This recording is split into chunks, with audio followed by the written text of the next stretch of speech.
Thank you, God. Amen.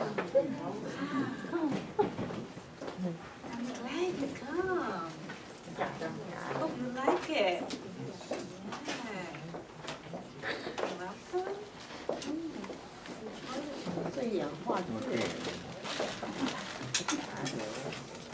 You see the chicken?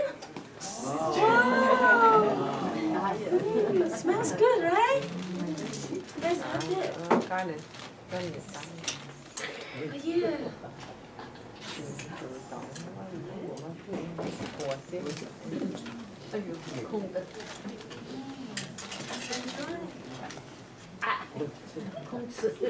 You made a great meal. 真係好食啦！我好開心啊！呢一餐係我所食過嘅最好食㗎。Thank you。我真係好開心，有家人同朋友聚埋一齊啊，可以分享呢份愛。我希望我仲可以俾多啲添啊！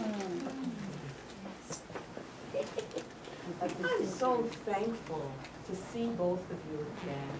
Yeah, me too. Me too. Let's enjoy.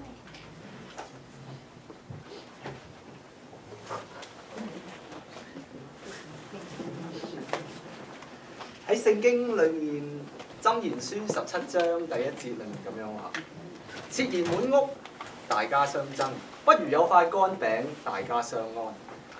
喺感恩節呢個咁值得慶祝嘅節日裏邊，能夠同一家人一齊享受豐盛嘅筵席，係人生嘅一大快事。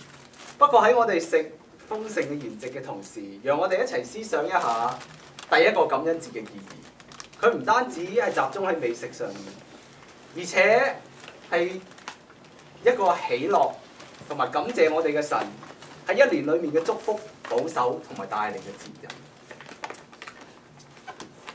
而佢唔單止喺集中喺美食上面，而且更加集中喺同我哋生活喺呢個地上嘅鄰居同埋我哋工作嘅同事上面，讓我哋一齊喺呢個感恩節用一個感謝嘅心去感謝我哋嘅神。